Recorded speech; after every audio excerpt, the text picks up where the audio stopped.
citizen. Out of many we are world citizens, same vision is for equal rights and justice for the people them. What's happening to this beautiful world that we're living in? World citizen, lift up your voices. Welcome. Oh, you know we got Welcome to something another say. episode All we of need is the a safe People direction. Powered Heading in Planet one podcast, way. where each week we bring you amazing solutionaries. There are so many podcasts with the deep problems and divisions and pain of the world, but our podcast is a little different because we don't ignore all that, but we take you on a journey from that into the solutions that will bring us toward what Gary Davis would call a people-powered planet. World citizen number one, Gary Davis, who is the mentor and subject of our movie, The World Is My Country. Well, today we have one of the very, very special solutionaries, Timmon Wallis. Timmon is the head of the Warheads to Windmills Coalition. Warheads to Windmills. Let's think about how great that is. I think when they were writing the Bible, if they had known about windmills, they would have had a different allegory in there.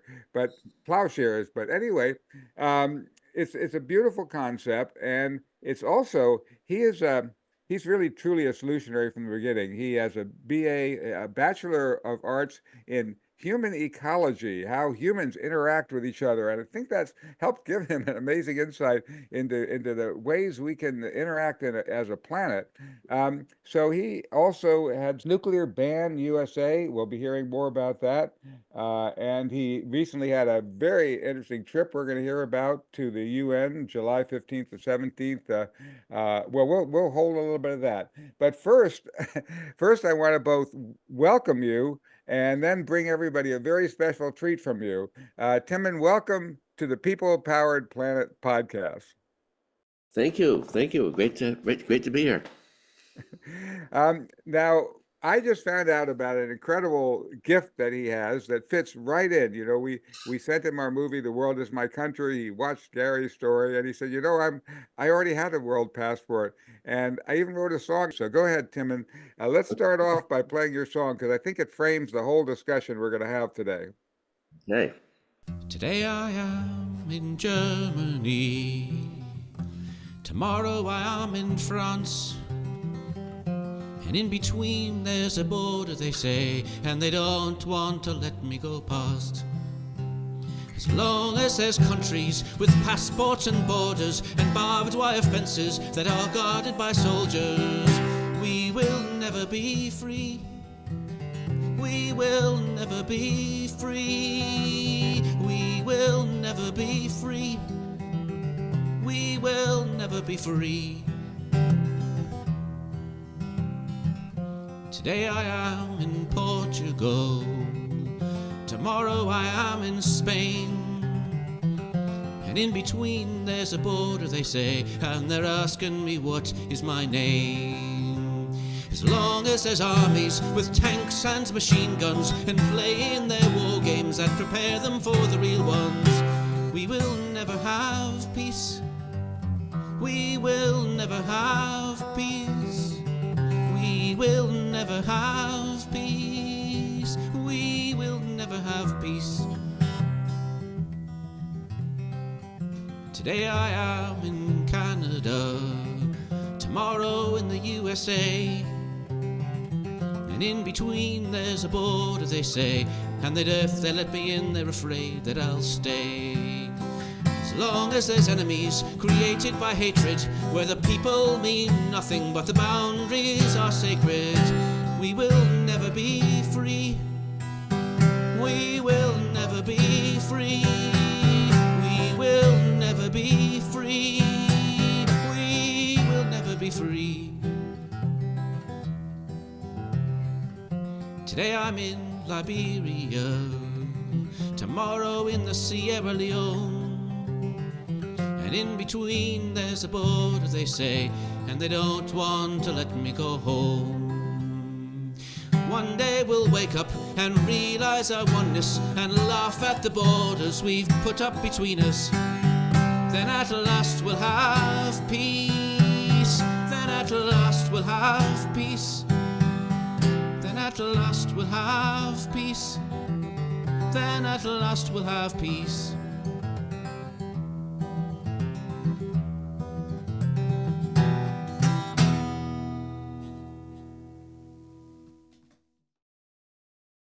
Oh, you wrote that when there was still, you couldn't go between France and Germany. You start off with that. And Barbara Mueller, who is with us today, in our film, The World Is My Country, she points out that when they formed the European Union, uh, and put up a European Parliament and all this in the 70 or so years since that was done, not a single European nation has fought a war against another nation inside that union.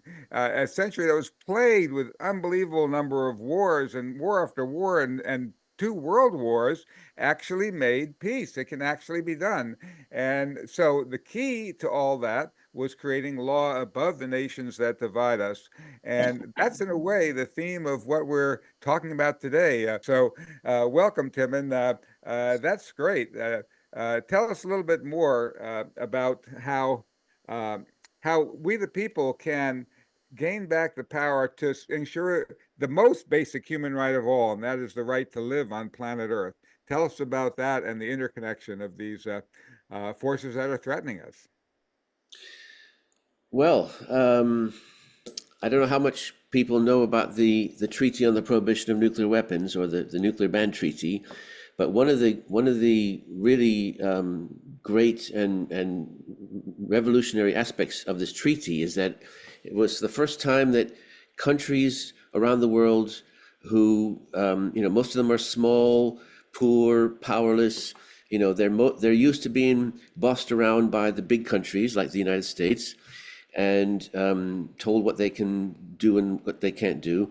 And this was an opportunity when countries got together and decided, we've had enough of this nuclear weapons business going on, and the countries that have nuclear weapons, there's only 9 of them, have promised to get rid of them, and they still haven't done it 50 years after they made that promise. So we're going to stand up and we're going to say, we're going to do it ourselves. And the fact that these countries, were willing and able to stand up to the United States and Russia and China and so on and say, like, we don't accept this anymore. We want a world without nuclear weapons, and we're going to demand it. And if you're not going to do it, we're going to put pressure on you until you do it. So that was a very exciting, yeah. I believe you have an amazing series of slides that helps illustrate the thing you're saying. Could we maybe take a few moments to watch your slide, and then we'll go into more explanation, because it really encapsulates just what you've been telling us. Yeah, so this is about the Warheads 2 Windmills. We have these 2 existential threats to the whole of humanity and the planet, and they're very much interconnected. I mean, these are the 5 regions of the world that are most responsible for the carbon emissions that are destroying the planet, and they're the same countries pointing nuclear weapons at each other. So unless we can work together to solve both of these problems, we can't solve either of them. And that's been very much highlighted by the Ukraine war, for example, where not only is the nuclear weapons, the threat of nuclear war increased, but the cause for addressing the climate crisis has been severely set back at the same time, because we need to cooperate with these countries. And here is an example of, these are just examples of the kinds of funding that's required, public funding, to address the climate crisis here in the United States. You can see down at the bottom, 1.3 trillion over 10 years. These are just some of the key things that are not included in any of the other legislation so far. And you can see here, 1.2 trillion over the next 10 years, that's already committed to nuclear weapons, just for nuclear weapons. And we need that money to address the climate crisis. We also need the jobs and the brain power and the people that are working on nuclear weapons, the scientists, the engineers, the technicians. These are the jobs that are currently engaged in nuclear weapons in this country, and this is what they could be doing to address the climate crisis. We don't just need the people, we need their actual skills and their expertise to address some of the remaining challenges to the climate crisis. So our whole campaign is about we don't want to kill birds, so we feed 2 birds with 1 scone. We can address both of these issues at the same time, and we need to address both of them. Because we're all on the same planet. We've all got to work on this together. And we know what's in the way of making this happen. It's not simply, the political leaders and in Congress and so on, because they are beholden to these guys. So these are the companies that are holding the world to ransom. And we know that we have power to influence these companies. It's been done many, many times before, whether it's apartheid or the Nestle's campaign or the United Farm Workers or, Darfur. People have used tools like divestment and boycotts and so on to put pressure on these companies, and we can do it again. And in the 1980s, I actually did my PhD research on how boycotts and divestment of these nuclear weapons companies had a huge impact on the Reagan administration in the 1980s, which led to the whole series of nuclear treaties that are currently falling apart. But I mean, that was a great breakthrough that took place in the 80s largely because of the pressure that people were putting on these companies. And we now have this special treaty, as I mentioned, which adds a new dimension to this, because the treaty, as does some of the other treaties like this, it obligates the countries that are in the treaty to pass legislation to make it illegal to work on anything to do with nuclear weapons. And this is the clause in the treaty that says not only can you not develop, manufacture, stockpile nuclear weapons, but you can't assist in any way in any of those activities, which is a very powerful clause, which implies divestment, financial regulations, and so on. We have all these countries. This is, I don't know if you can see this map, but the blue countries are already states parties to this treaty. So they have signed and ratified the treaty. It's law in those countries. The green ones are still in the process of ratifying. They've signed it, but they haven't ratified it yet. The yellow ones have voted for the treaty over and over again, but haven't signed it yet, but they're on their way. And the orange ones are the most interesting, because these are very close military allies with the United States, like Germany, who are under intense pressure in those countries to sign this treaty. And in the case of Germany, for example, and Spain, they have coalition governments which are committed to signing the treaty. So sooner or later, they're going to do that. Australia has a prime minister committed to signing this treaty. So we've got countries on their way. And this is the map. If you memorize that other map and then look at, these are maps. I've just got a couple examples of the companies that make nuclear weapons. They're working in all these countries. They don't just operate in the United States. They have investors, they have suppliers, they have offices, projects in many, many other countries. And these are the countries that have joined or are in the process of joining this treaty. That's another one, Airbus from the Netherlands. But the more countries that are in this treaty and that pass national laws putting pressure on these companies, the more that we can really build on this to get rid of nuclear weapons. And this is an example of the law in Ireland, Prohibition of Nuclear Weapons Act 2019. It says anyone having anything to do with nuclear weapons in Ireland is subject to prosecution. And if they're found guilty, they're subject to a fine or imprisonment for life, or such lesser term as the court may determine. So you can go to prison for life for having anything to do with nuclear weapons in Ireland. There are other countries. We just met with several countries at the UN, and we didn't realize some of the other ones do have laws similar to this already, and we're trying to get more to do so, because we want to put pressure on these companies so that they will realize that the writing's on the wall, not just the nuclear companies, but also the fossil fuel companies, that they've got to change their ways and work with us to eliminate nuclear weapons and the burning of fossil fuels before it's too late. So that's, we have this dream. We want, we all want peace. We want justice. We want sustainability. We want a world without nuclear weapons and fossil fuels. But we don't just have a dream. We have a dove with teeth, because we have tools that we can use to put pressure, divestment, boycotts, and hopefully one day a mass movement that will really put the pressure on these companies and get the world that we're trying to get. So that's my little slide. I love your way of putting things together so clearly and powerfully and visually. I could see that ad of the CEO saying, I've decided to step down for a year, extended year in prison. Make that part of of an ad that goes out to all those stockholders, and all the stockholders open up and say, "What?"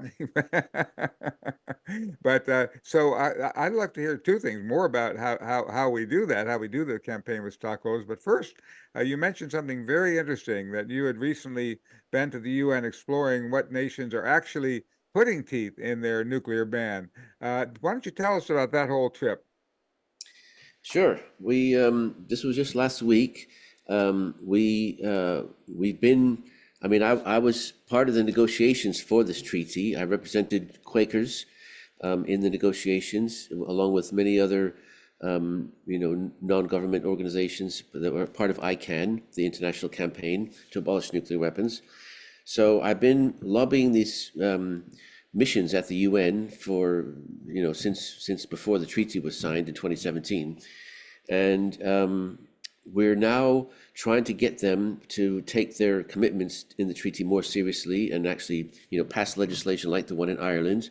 We did actually meet with the counselor from Vietnam, for example, who said, well, we do have that law in Vietnam. And they sent us a translation after we met with them. It's 27 pages long. It's a lot more complicated than the one in Ireland, but it does say, the public prosecutor will investigate and prosecute crimes under this law. So they don't say life in prison as a consequence, but every country has a different system, as I'm sure you all know. So we're trying to encourage more countries to take this seriously. We're working with the president of the treaty, who they take turns, once a year. At the moment, it's Kazakhstan. And we've been meeting with Kazakhstan. They have a meeting coming up in August in Kazakhstan, in Astana, the capital of Kazakhstan, to prepare for the next meeting of the whole treaty. And they've promised us that they will look into how we can build. We've been asking for a working group on the article that's called national implementation, to build more understanding and support and help the countries that are in the treaty to implement this law. So we're hoping to bring that up in Kazakhstan, and we just keep plugging away with these other countries. We had great meetings with Mexico, Uruguay, Ireland, Malaysia, the Holy See. As you probably know, the Pope is a big supporter of this treaty. We met with Austria, Kiribati, which is a tiny island in the Pacific, but is a big supporter of both the nuclear weapons treaty and the fossil fuel treaty, which doesn't exist yet, but that's one of our other big campaigns, to get a treaty similar that will ban or phase out the burning of fossil fuels and provide penalties like the nuclear ban treaty does. Wow, what a great agenda. I'd like to hear a little bit more about Mexico's role, because they helped host, or they hosted the States Party convention that we got to attend, to where we're working on implementing the treaty. I think Mexico's played a key role in this treaty. Tell me a little bit more about their implementation and what kind of responses you got there in Mexico. Yeah, well, Mexico was the president for the last session, the way Kazakhstan is now for the next one. And Mexico, as you said, is a very strong supporter of this treaty. We had a great meeting with the guy from the Mexican mission to the UN. He actually alerted us to this Security Council resolution called 1540, which requires all countries to report to the Security Council on their national legislation that relates to all weapons of mass destruction, so nuclear, chemical, and biological. And it's designed to keep these weapons of mass destruction out of the hands of potential terrorists. But of course, the worst terrorists are countries that get away with it. But they do have. So he was saying that Mexico passed legislation back in the 1960s, when they signed the non-nuclear free zone treaty, the Treaty of Tlatelolco, back in the 60s, that makes Latin America a nuclear free zone. And Mexico passed legislation back then. I don't know yet what it says, so he's promised to get us a translation of that. But he was very helpful, and as you say, Mexico's a big supporter. And of course, these companies are in Mexico. Honeywell, General Dynamics, Boeing. They all have operations in Mexico, so it would be hugely powerful in terms of putting pressure on these companies, if and when Mexico starts to implement those laws. Excellent, excellent. I'm in Mexico right now, and this is well, I think it's wonderful to hear what the power that Mexico's had in joining in with this. How do we, the people, directly get involved in helping to enforce this treaty? That's one of the things that I know we focus on. We actually have a page where you can sign in and individually endorse the treaty, and it involves a pledge to do the same kind of thing, to not assist and aid in any way the production of nuclear weapons. I mean, we can do it. We don't have to just wait for countries to do it. Right. And so, tell me a little bit more about how we, the people, begin to implement this through what you're talking about in connecting with the stockholders meetings or whatever else.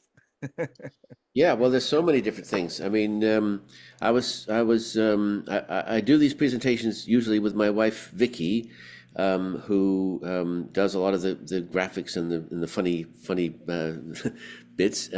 But she's also been very Vicky. Yeah, she's great, and she has been at some of the shareholder meetings. So she bought a share in Honeywell. And she went to the shareholder meeting. I have a little video called "Raising Hell at Honeywell." So as I videoed her, standing up and asking questions, and she didn't get dragged out of the meeting, but other people did, and it gets, the interesting thing about these shareholder actions is that there's not that many people who attend. These big, these finance houses own 1 million shares, and she's got one. But anyway. But they broadcast these meetings to all the employees of the company. So, I mean, Honeywell, has several tens of thousands of employees, and they were all watching her ask the CEO, what are you going to do about this treaty, which makes your activities illegal? And he just said, thank you for your question, and didn't answer it. But so that's one, shareholder meetings and shareholder actions and demonstrations and so on at these places is one form of activity. We're trying to get individuals and faith communities and colleges and cities and towns to commit to divesting from these companies and refusing contracts with them or refusing to buy their products. We had, again with Honeywell, we had our local Quaker meeting in Massachusetts decided, we're going to write to Honeywell and say that we're not going to buy any of their thermostats anymore. They wrote to the CEO. We got a letter back from a vice president of Honeywell saying initially, well, don't worry, dear, we don't make nuclear weapons. And they wrote back and said, well, yes, you do. And they said, well, yes, we do, but they're not illegal. And they said, well, yes, they are. And they wrote back and said, well, they're illegal in other countries, but not in the U.S. because the U.S. hasn't signed this treaty. So we went on, and eventually they wrote and said they're not going to buy your thermostats. And now we had hundreds, if not thousands, of people writing to Honeywell. This was back, 5 years ago or so. Big campaign against Honeywell thermostats. And we wanted them to, stop making nuclear weapons. But unfortunately, what they did is they stopped making thermostats. But it does show that we can have some impact on these companies. And we've now got our town, Northampton, Massachusetts, to refuse to have contracts with any of the nuclear weapons companies. Again, this is a long process. It required going to the state and getting a law passed to overrule the state law that requires a city to accept the lowest bidder, no matter who it is. But they got that. It got signed by the governor. Northampton has this power to do that. Other cities have done much more than that. I mean, Oakland, California, I showed you that picture of the nuclear-free zones from the 1980s. Oakland, California, which is one of the largest cities, that signed up to this, has an affidavit from the 1980s still in operation today, which says if you want to do business with the city of Oakland, California, you have to sign this affidavit saying that you have nothing to do with nuclear weapons. And these are the kinds of tools that we have. We have lots of faith communities that have divested. New York City has committed anyway to divesting from nuclear weapons and from fossil fuels. So we're trying to, build on this. We have all these campaigns right now on campuses that students are, protesting about the war in Gaza, and it's the same companies. They want these colleges to divest from Honeywell, Boeing, Lockheed Martin, General Dynamics. These are all the same companies, and so we are building a movement. And there's now, groups that are divesting from fossil fuels and from nuclear weapons. So that's our strategy. And everybody can. I mean, if you have investments yourself, of course you can do something. But everybody is connected to some business or institution that you can urge to take these kinds of steps. And we have a little plaque that we give out to businesses, for example, who say, they put it on their door saying, we're complying with the nuclear ban treaty. We're not going to have anything to do with these companies. So that's something we can all do. Wow. Well, it's great to hear about the leadership role that that Friends have played in this. My daughter heads the American Friends Service Committee office in Washington, D.C. And when I was working at the American Friends Service Committee in the NARMIC program, National Action and Research on the Military-Industrial Complex, back in the early 70s and so on, we had a great campaign on Honeywell, where we were getting them out of building ammunition, cluster bombs, and so on for the Vietnam War, and eventually succeeded in getting them to spin off those divisions because they didn't want to lose their thermostat business. In your case, they did it the other way around. But it does show at least that there is some impact, but it needs to. It's a lever, and it's also one that is very educational for people when they realize this isn't just something happening out there and beyond them, but that's something that right there that they can have their hands on and can tangibly do. And speaking about tangible, I'd like to kind of move into maybe a vision. One thing I loved was your song, is that it takes us into a vision of the future.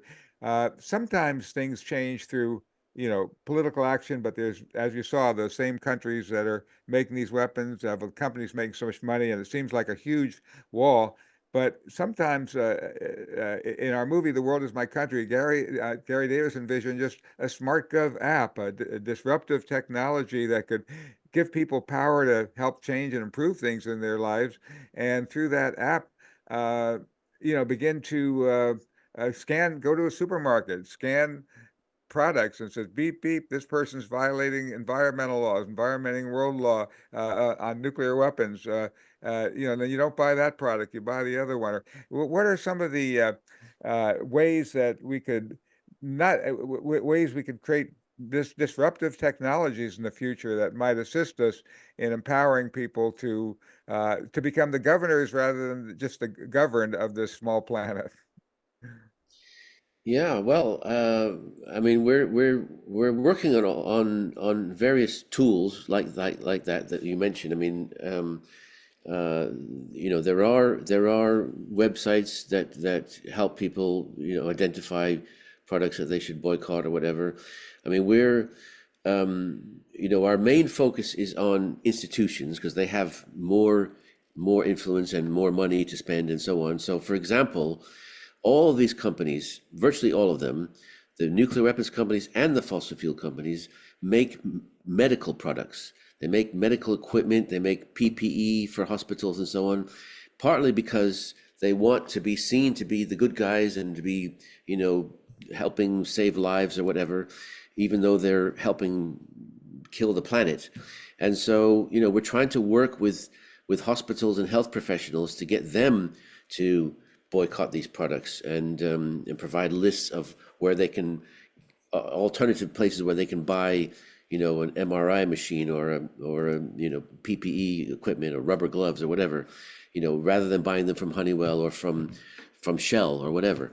So there are tools out there, but that many more could be developed to help people with this kind of effort, as you say. Great. People might look at one of the little existing apps in your phone is called Boycott, just like boycott, but BUY, and take a look at that as somebody starting to do something along those lines, and people can add products. Well, I noticed that people have some people have hands up and are interested in questions, and this is just such a rich experience. So I do want to open it up now for questions and comments. Take it away, Melanie. Thank you, Arthur. So enlightening, so powerful. Timmon, your song, incredible. It brought me to tears when I listened to it before we came on. Thank you for that. Thank you for your slideshow. And you and your wife are a powerhouse. Vicki Elson, oh my gosh, she's a great speaker too. And we're so pleased to have you here and doing this great work and meeting with these countries, saying, okay, let's do the next step. Let's do the next step.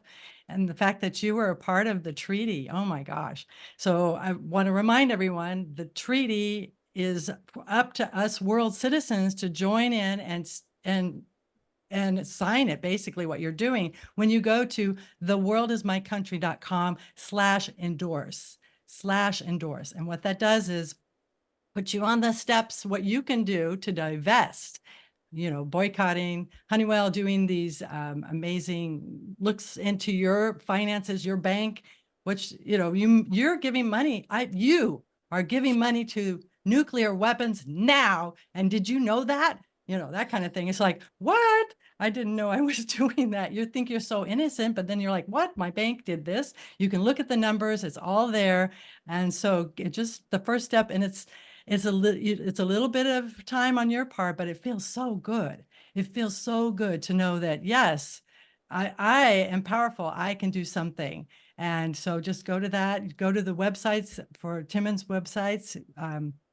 Check out that video that Vicki did. That's if you feel strong enough that you want to participate by taking an action like that.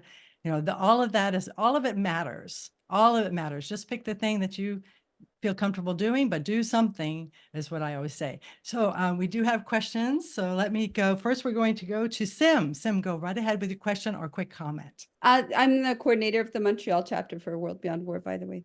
But the thing that I wanted to touch on was pension investments. I don't know how it is in the US, but here in Canada, we have the Canada Pension Plan, which is invested on the basis of profit. So all of employees' taxpayer earnings are invested just on the basis of profit. So in banks primordially, but also in weapons indirectly, and the banks themselves are invested in weapons. Of course, it's a whole like a 1% free for all, and environmentally fossil fuels and everything else. Luckily for us here in Quebec, we have a separate pension plan, but sadly, same type of strategy. They're invested immorally. They're just invested for profit, and it's full of investments. So that's come to in arms and other things.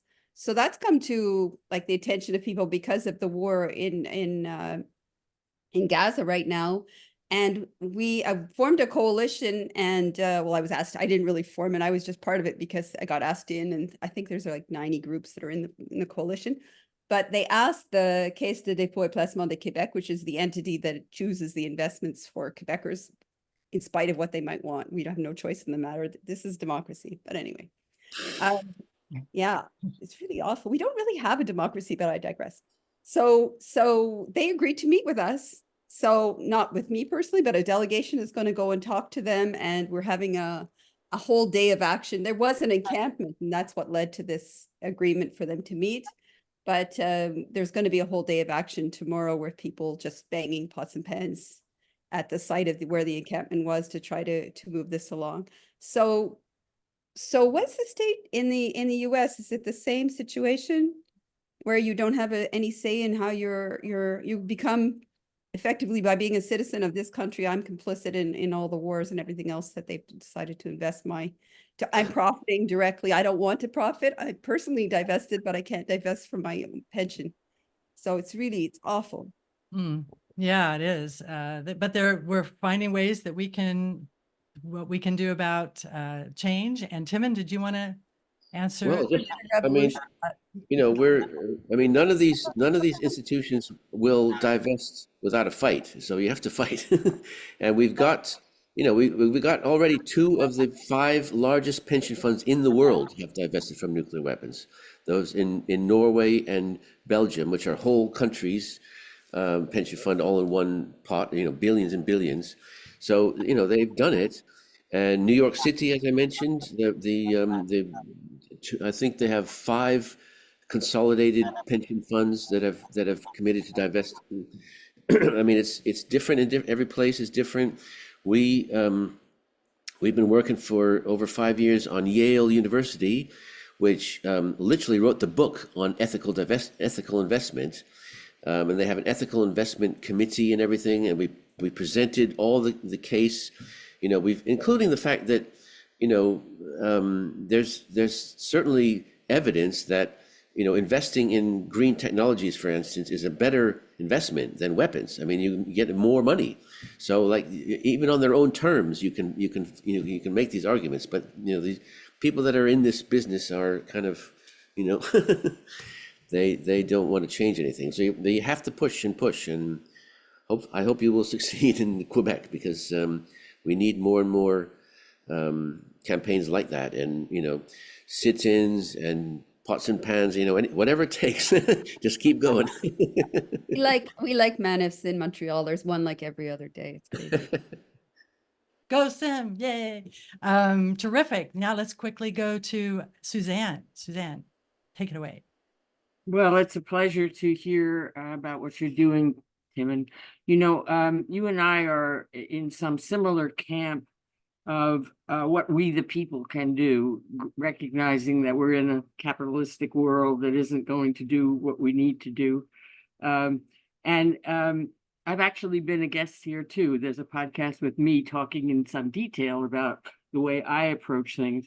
One of the things that occurred to me listening to you and thinking about me is one of the advocacies I have is, why don't we have a massive coalition so that you're not asking individual people to endorse, but we have a huge coalition of, what would we say, people for the good, or positive people, or life-giving people, or whatever it is that's us, and bigger than the Democrats and Republicans combined. And then why isn't anybody calling that? Everybody's gadflies, all trying to, on our side, all trying to get to the same place, but no coordination. We have the internet. It's easy to do, but of course it has to be called for by something with power, that can call it into place. But why isn't anybody calling for that? And then you have a massive body of people to follow whatever, the directive is to create influence, instead of everybody poking individually. What does anybody think about that, or have ideas about that? Or, I'm putting that out all the time, and, looking for what can have more power than I have to bring it about. Yeah, well, I mean, we're trying to do that. I mean, we have the Warheads to Windmills Coalition. It has about 60 organizations in it so far, including some big ones, Peace Action nationally, Pax Christi nationally, Women's International League for Peace and Freedom, World Beyond War, somebody mentioned, Code Pink, and lots of local ones, state ones. And we're trying to do just that. I mean, it's not massive in the sense that you're talking about, but it's what we can do right now to focus on these 2 existential threats to the whole planet. I mean, there are so many issues that people care about, and rightly so, and right now a lot of people are very focused on Gaza. People are being killed daily. But, we can't forget these 2 threats to the whole planet. And so our goal is just to make sure that's not lost in the melee of all the other things that people are worried about and concerned about and care about. And if you could build a whole coalition of everybody, that'd be great. But, right now we're just focusing on that. I'm Yeah. thinking of it as for more than this issue, all issues, Why aren't we? I mean, it's so clear that there's a life-giving side that I would imagine there's more of us than there is of them. But Right. why are we so satisfied by poking as opposed to using our power by being collective? But not just, on a one issue situation, on, all the ways in which we are the victims of a profit system. Well, I wonder if just having us being taught is to be as individuals and not be into what's best for the whole world. What am I doing that will make things better? We're taught to be more individualistic. So that's part of it. And then just getting people to just, okay, how you prioritize in your day. Well, this is the things you're talking, the two things that you're talking about, Timmon, these two existential threats, let's move them up to the priorities, because all the great stuff you're doing and you're concerned about is just going to go away if we don't, take care of those priorities. Anything else, Timmon, about that? Or Well, just to say, again, we're part of global movements, and which don't just include lots of nonprofit organizations. ICAN, which we're part of, has got 600 and something organizations in over 100 countries, and the fossil fuel treaty movement has more than 2,000 organizations. But we also have whole countries. We have 70 countries that are already in the treaty, and more than 100 altogether that are supporting this treaty. And so we do have much more power globally than we realize, and we've got to build on that. We've got to use that strength that we have. There are more of us than there are of them, for sure. We got to. Yeah. That's a thing, and it's so important to remember our power, and that's undermining us thinking we have power is part of people staying in power. So let's go to Richard. Richard, go right ahead. Thank you very much, Melanie, and thank you, Timmon, for this excellent presentation. I'm wondering, many of us on the screen here are Rotarians, and I'm wondering what Rotary can do, particularly at the United Nations. Rotary has a Rotary representative network of 32 people. 4 are at the UN in New York. We have many more over in Geneva. What could Rotarians be doing to promoting our ICAN agenda of supporting the Treaty on the Prohibition of Nuclear Weapons?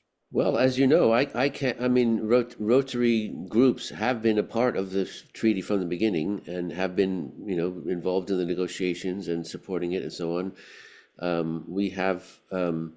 We don't have any Rotary groups in our coalition yet, Warheads to Windmills Coalition. I've been asking, we would love to have more Rotary. Rotary has clubs all over the world, and that's a huge resource for mobilizing people and getting.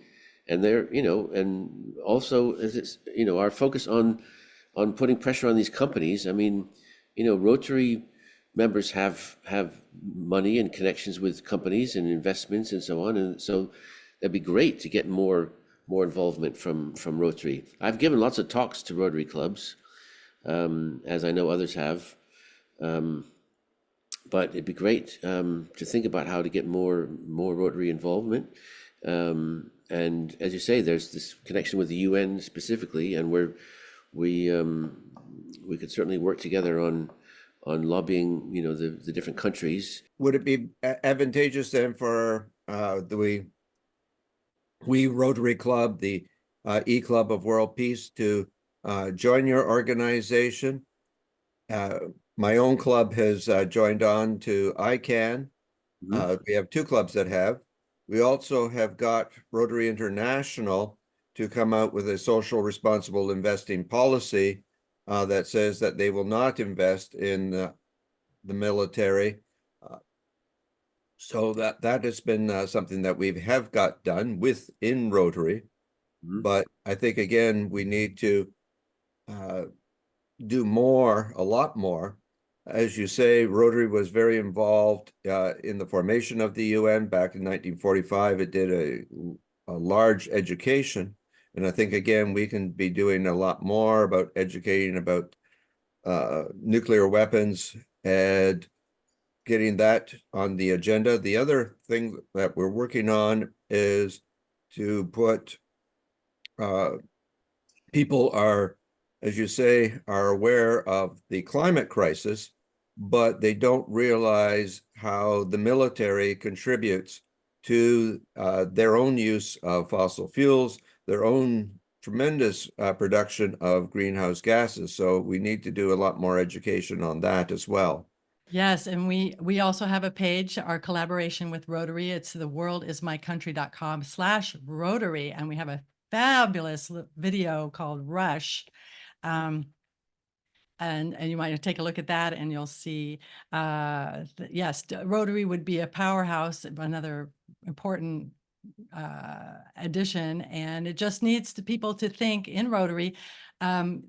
Just like you saw that the jobs, there's more jobs working towards a beautiful world than, there's more money to be made if that reaches people. And it's important for people to realize that just switch paths, come on over and let's get rid of participation in destruction kind of thing. So yeah, for our last question, we have Mike question or quick comment. We have Michael. Michael, go right ahead. I posted about Dr. Ellis Jones, who wrote the Better World Handbook, and then they have a website, the Better World Shopper, and it's all about how you're spending your dollars affects world change, how sophisticated rating system. They basically use like academic grades, A, B, C, D, E, F, and they rate overall and they rate individual products. And they did just a tremendous amount of research over the years, over 200,000 products. And so It's an incredible resource to identify, what the products are about, how they're made, how sustainable are they on multiple different metrics and things like that. So. Great. Yeah, I'll have a look. Thank you. Wonderful. And thank you. I want to do a big thank you again, Timmon. Oh my God. Oh my gosh. Can carry on, continue. You're wonderful and your wife is wonderful, and say hello to Vicky. And now I will send it back to Arthur. Arthur, please take it away. Super extraordinary. Really a wonderful, so great having you here. And I do think we should continue to work together on some of these things. I'd also like to mention that on this last subject of Rotary, we've jumped in and helped OSWEM, who has set up this most amazing platform, reaching we've had 1,000 people in these huge mega meetings with the Rotary International leadership, and we've jumped in to help him play a big role in trying to improve, give him a website where he can post these wonderful discussions and help them shape them and form them. We've joined a cooperation with him, and I do think I do want to also say that. And I don't usually do too much of a pitch for funds, but we really need to have you actually join the club. Many of you are wonderful members who are paying $10 a month. That sustains us, and you get to be a part of building this people-powered planet. What an uplifting thing to be a part of. And do take a look at some of the wonderful podcasts on that page, including Suzanne Taylor's, and Peter Meissen, who's on this call, is on it, and you'll see various other. You'll see Richard Denton's, and a number of us are on that, having those terrific interviews and discussions. And then I just want to give more time to finish up with Timmon Wallis again to share with us what are the resources that he has. So last word to you, Timmon. Okay, well, thanks. Well, first of all, there's a book, Warheads to Windmills, with every information that you could possibly want in there. And if you don't want to read a whole book, there's a short version with just 32 pages and mostly graphics and pictures, many of the ones from the slide, like that.